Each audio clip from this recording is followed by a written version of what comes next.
Bonjour, mon nom est Da Afiladiol. Je suis un chef traditionnel camerounais, auteur et inventeur. L'actualité toujours plus affligeante, voire même affolante de nos pays qui sont constamment ravagés par des guerres, des attentats terroristes, des catastrophes naturelles, des crises économiques et financières à répétition, des grèves, des pandémies et une pauvreté endémique m'ont amené à me poser la question de savoir comment je pouvais, à mon niveau, aider mon pays, l'Afrique et le monde à retrouver la paix, la joie et le bonheur. En tant que gardien des traditions de mon peuple, j'ai trouvé que ma participation à la création d'un monde meilleur pouvait se traduire par la révélation de la sagesse ancestrale qui m'a été transmise et qui fait de moi l'un des chefs les plus vénérés de sa génération. Notre civilisation s'est bâtie sur les erreurs de la pensée occidentale qui a créé un monde de division, de destruction, de conflits et d'exploitation. Si nous voulons donc éteindre les flammes de cet enfer qui ravage nos pays, il est urgent d'humaniser nos sociétés, de leur donner une nouvelle âme et de promouvoir nos valeurs traditionnelles qui font de la famille et de l'amour qui la crée la pierre angulaire de la société. Je vous donne désormais rendez-vous tous les mercredis pour approfondir ces thématiques et penser ensemble les plaies de nos chers et beaux pays. Que nul ne vienne cependant vous enfumer l'esprit en disant que je suis le promoteur d'un nouveau parti politique ou d'une religion. Non, je ne suis ni un démocrate, ni un religieux. Je le clame avec fierté, car Dieu lui-même n'est pas un démocrate. Il n'a jamais été élu par des anges auprès desquels il a fait une campagne électorale. Dans son royaume, le pouvoir n'appartient pas au peuple des saints, mais à son Verbe, à l'amour et à la lumière. La politique, voyez-vous, est une science qui a besoin de formation et d'expérience. En confier donc les rênes à un peuple non éclairé, voire pauvre et manipulable, c'est livrer le pays au règne de l'ignorance, aux puissances de l'argent et aux intérêts de toutes sortes. Cela revient à désacraliser le pouvoir. Dieu n'appartient à aucune religion, car sa gloire intemporelle est antérieure à nos cultes, dont les plus anciens ont moins de 6000 ans. Je préfère donc suivre les pas du Créateur et rester à l'écart des jeux démocratiques, des activités des églises ou des mouvements dogmatiques. Je ne souhaite également pas être vu comme une personne qui cherche à se faire un nom dans le but de se lancer plus tard en politique. Je ne rêve ni de pouvoir, ni de richesse, ni même de gloire.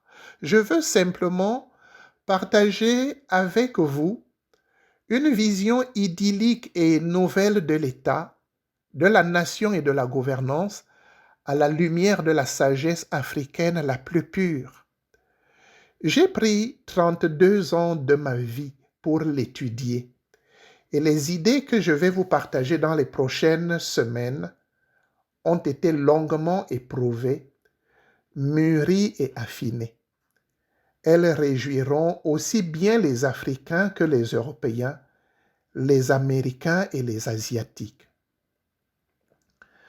Les pays sont semblables aux hommes. Ils sont formés d'un corps qui représente le territoire, d'une âme que révèlent les cultures et d'un esprit dont la flamme est symbolisée par le drapeau et les institutions de l'État. On dit qu'un homme est bon lorsqu'il a un bon esprit et qu'il est mauvais lorsqu'il a un mauvais esprit. C'est la pensée qui définit l'homme, révèle ses valeurs et oriente sa vie, il en est de même pour l'État. C'est sa constitution, sa loi et ses traditions qui assurent sa grandeur ou sa décadence. Le problème majeur de l'Afrique et des nations du monde actuel se trouve dans les institutions qu'elles se sont choisies pour administrer leur peuple, organiser leurs économies et promouvoir leur développement. Les républiques et les monarchies, malgré leurs prétentions à incarner la perfection de la pensée politique, ne matérialisent pas l'idéal du règne divin, sinon les chrétiens, les juifs et les musulmans n'attendraient plus le règne promis par Dieu, puisqu'ils l'auraient déjà sur la terre.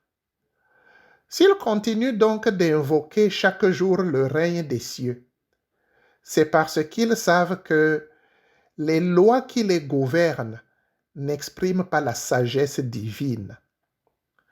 Par respect pour les autorités qui s'efforcent d'assurer l'ordre et je dirais un certain bien-être des populations, ils se soumettent aux institutions en attendant l'instauration de l'ordre divin sur la terre.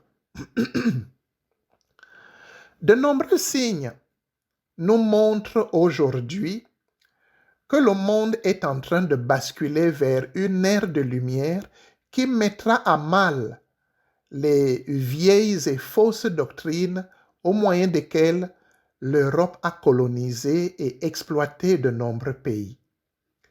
Les agents qu'elle y a formés et installés dans le but d'assurer la pérennité de son règne se rendent de plus en plus compte par leurs lois, leurs costumes et leurs perruques occidentales qu'on leur a volé leur âme, leur identité, et que l'ombre européenne de l'Afrique ne sert pas l'Afrique, ainsi que les Africains, mais l'enracinement de la culture et du pouvoir de la Rome éternelle. Peu à peu, l'Afrique se réveille et se débarrasse des képis, des coutumes, des costumes, des contremaîtres et des chaînes de l'esclavage. Ce déclin de la civilisation occidentale ne se limitera pas aux mouvements culturels et religieux. Dans un futur proche, il gagnera l'arène sociopolitique, économique et financière. Tout ce qui n'est pas fondé sur la justice, le savoir authentique et les valeurs morales sera remis en cause. C'est dans cette dynamique de la décolonisation et du changement que j'apporte de précieux éclairages sur les régimes politiques qui effaceront bientôt les républiques et les monarchies, affaiblis par leurs échecs, les échecs de leur doctrine, qui ne s'enracinent pas du tout dans les lois qui assurent le fonctionnement de l'univers. Nos dirigeants doivent comprendre que c'est l'amour qui crée les familles, fait naître les hommes et engendre les nations. Si on fait donc germer toutes nos lois de l'amour, nos états seront vivifiés par l'énergie qui façonne toute la création. L'amour est divin et sa lumière crée l'harmonie, la volupté et l'extase. Le règne idéal n'est pas celui par lequel on confie le pouvoir au peuple, non, mais le règne qui fait du territoire national une maison, de la nation une famille et de la Constitution une expression du lien de sang qui unit les frères et les sœurs de la patrie. L'hymne national camerounais dit par exemple que tous tes enfants du nord au sud, de l'est à l'ouest, soient tout amour. En inscrivant la loi de l'amour dans la Constitution, nos droits civils et pénaux, nos économies et nos outils d'échange la famille et la nation, qui ne sont que deux visages d'une seule et même réalité, retrouveront les codes naturels de leur organisation et de leur fonctionnement harmonieux. Tel est le plan de secours que je me permets de recommander à tous ceux qui veulent changer positivement et durablement leur pays. La nation est une grande famille et sans amour, aucune famille ne peut vivre heureuse.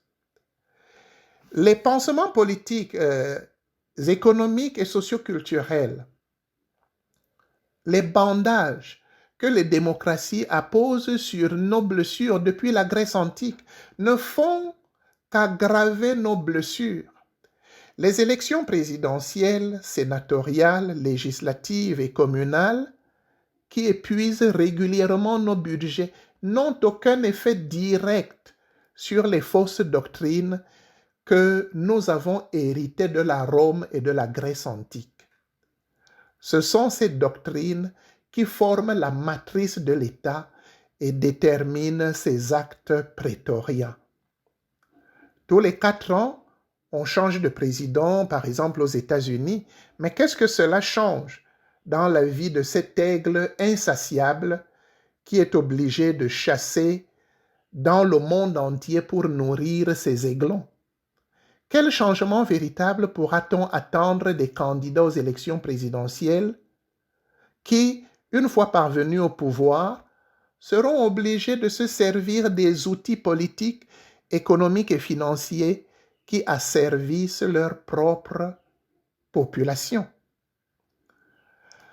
Un autre monde est possible et mercredi prochain, je vous reviendrai avec de nouveaux éclairages sur les voies et moyens qui nous permettront de bâtir ensemble un monde meilleur. À bientôt.